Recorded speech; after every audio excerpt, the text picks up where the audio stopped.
여러분 안녕하십니까? 갚을 길 없는 은혜의 하늘바다입니다. 오늘은 무지개 의자와 동성애라는 주제로 말씀을 나눠볼까 합니다.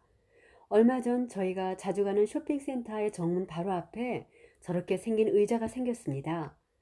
얼마 전까지도 못 보던 것이었는데요. 최근 언제쯤부터인가 그 의자가 그곳에 놓여 있더군요.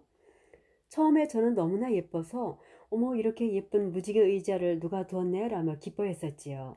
그러나 곰곰 생각해 보니 예사로운 것이 아니고 아마 퀴어 축제 전후로 이것이 놓여져 있구나 라는 생각이 들면서 마음이 얼마나 이상하던지요. 분명 동성애를 옹호하고 찬성하는 어떤 개인이나 단체에 의해서 생겨났음이 틀림없었습니다. 그러면서 지난 봄에 멜번에 갔을 때 일이 생각났습니다.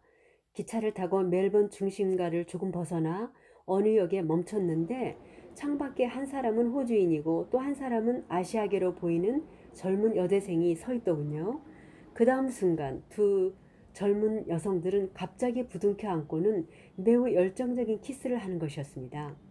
긴 열차 안에 있는 많은 사람들이 플랫폼에 있는 그들을 지켜보는 가운데 나누는 처음 보는 모습에 깜짝 놀라는 순간 아시아계로 보이는 그 여성이 얼른 제가 타고 있는 기차에 올라타 제 옆을 지나쳐 아무렇지도 않게 저쪽 자리에 가서 앉는데 한국인 같이 보이기도 했습니다.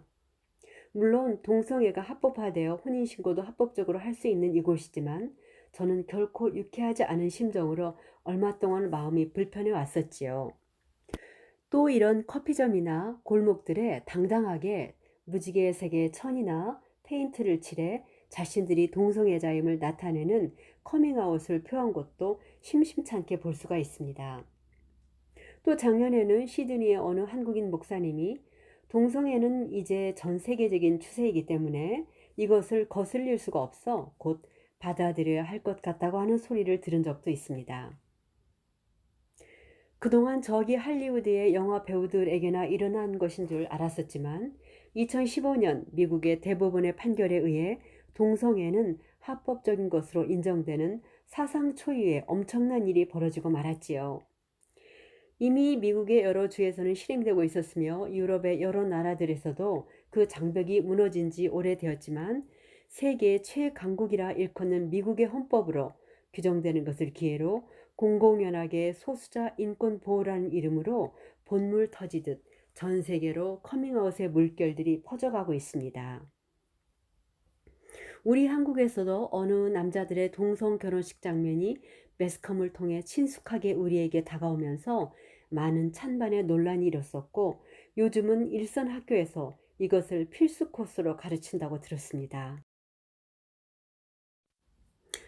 정말 이걸 어떻게 해야 할까요? 지금으로부터 약 30년 전인 1993년 미국의 해머 연구팀이 동성애자들의 염색체를 분석했다지요. 자신이 동성애자였던 해머는 유전자가 이러한 본능과 욕구를 일으키는 것으로서 그 선천적인 영향력이 99%에 이른다는 주장을 내어놔서 많은 동성애자들뿐만 아니라 일반인들도 옹호하고 지지를 받았었습니다. 그러나 그 많은 학자들을 통하여 그것이 사실이 아님이 밝혀져 왔고요. 최근 바로 2019년 8월호 사이언스지에 실린 논문에서 동성애를 결정하는 유전자는 없다라는 제목으로 분명히 밝히고 있습니다.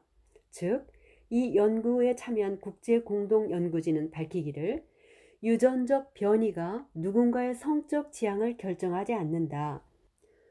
동성애를 결정하는 단일 유전자는 없으며 동성애 등 사람의 성향은 부분적으로만 유전되며 환경이나 삶의 경험에 의하여 주로 형성된다.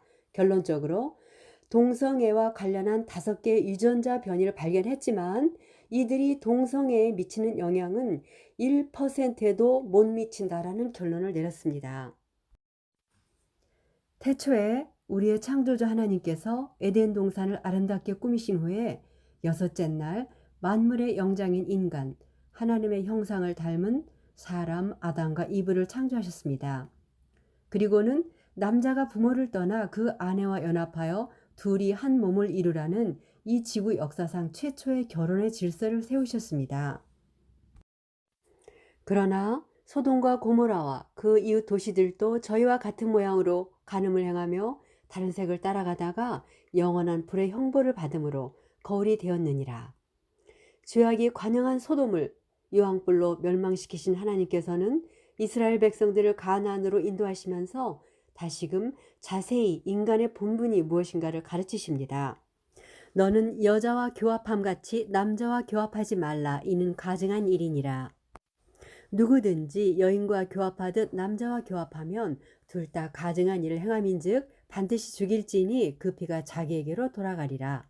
어떤 신학자는 이런 것은 구약의 일이니 신약의 시대인 지금은 해당이 안 된다고 해석했다 하네요. 그럼 신약의 로마서를 볼까요? 그러므로 하나님께서 저희를 마음의 정욕대로 더러움에 내어 버려두사 저희 몸을 서로 욕되게 하셨으니 이를 인하여 하나님께서 저희를 부끄러운 욕심에 내어 버려주셨으니 곧 저희 여인들도 순리대로 쓸 것을 바꿔 영리로 쓰며 이와 같이 남자들도 순리대로 여인 쓰기를 버리고 서로 향하여 음욕이 불릴 듯하며 남자가 남자로 더불어 부끄러운 일을 행하여 저희의 그릇됨에 상당한 보응을 그 자신에게 받았느니라. 이 로마서의 내용은 사도 바울이 로마 교회에 보낸 편지로서 당시 로마 사회에 편만하게 퍼져 있던 죄악상을 지적하면서 교회에 보내는 채찍의 말씀인 것입니다. 당시에 많은 로마 황제들이 게이였었다고 하죠. 이것이 단지 로마만의 문제였을까요? 고린도 교회에도 분명히 남색하는 자들을 경계토록 사도 바울께서는 편지를 썼습니다.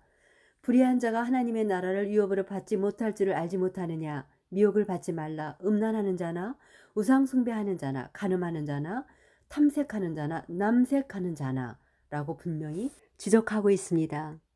그 어떠한 이유로도 결코 미화되거나 정당화될 수 없는 것이 확실한데 왜 그럴까요? 사도 바울의 말처럼 서로를 향해 음욕이 불릴 듯하는 자신들의 죄된 욕망을 버리기가 싫은 것입니다. 하나님을 떠난 개인, 하나님을 떠난 사회, 하나님을 떠난 이 세상의 뒤에 숨어 베일의 얼굴을 가린 채 만면에 웃음 띤 얼굴로 인간들의 멸망을 향해 지칠 줄 모르는 노력을 하고 있는 사단과 악한 영들을 볼 수 있어야 하겠습니다. 머지않아 미국이나 영국 등의 서구에서뿐만 아니라 우리나라에서도 미국에 동성애에 동조하지 않으면 곧 차별금지법이라는 이름으로 우리를 범법자로 몰아갈 날이 올 것입니다. 그때에도 우리는 우리의 유일한 기준인 하나님의 말씀, 성경만을 신뢰하며 단호히 죄는 죄라고 말할 수 있을 것인가? 오늘 우리는 깊이 생각해 봐야 할 것입니다. 우리가 그들의 주장에 동조함으로써 결국에는 그들의 영혼과 육체를 파괴시킬 것이 아니라 사랑의 마음으로 그들이 진정으로 옳은 길로 가도록 이끌어 주어야 할 입장에 서야 할 것입니다. 그 옛날 홍수로서 온 세상을 물에 잠기게 하신 후 우리 인간들이 두려워할 것을 잊게 하신 주님께서 주신 아름다운 약속의 무지개. 앉으신 이의 모양이 벽옥과 홍보석 같고 또 무지개가 있어 보좌에 들렸는데 그 모양이 녹보석 같더라. 하나님의 보좌에 둘린 아름다운 무지개의 형상이 원래의 의미로 기억되기만을 진심으로 소원해 봅니다. 여러분 안녕히 계십시오. 다음 시간에 또 만나 뵙겠습니다.